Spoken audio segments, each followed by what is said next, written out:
Actually आता आपण बघतो की आत्ता आपण बोललो की भौतिक गोष्टी आपल्याला सगळ्या हव्या असतात, हव्या की असतात. गाडी आहे किंवा पैसा आहे, एक चांगलं रिलेशन आहे, हो. या सगळ्या गोष्टी सुप्त मनाच्या सामर्थ्याने आयुष्यात आपण मिळवू शकतो.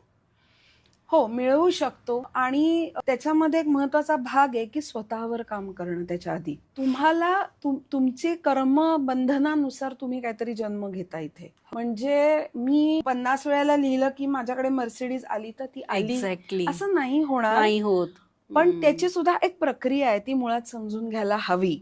की आपल्याकडे आपल्याला एक समृद्ध जीवन, ज्याला होलिस्टिक चांगलं जीवन आपण म्हणता येईल, तर काय असतं की नातेसंबंध चांगले, नात्यामध्ये माधुर्य, पैसा तर किती पैसा, आणि उत्तम आरोग्य. तर मेंदूला म्हणजे अवचेतन मनाला जशी इमेजेसची भाषा कळते तशी त्याला क्लॅरिटीची कळते.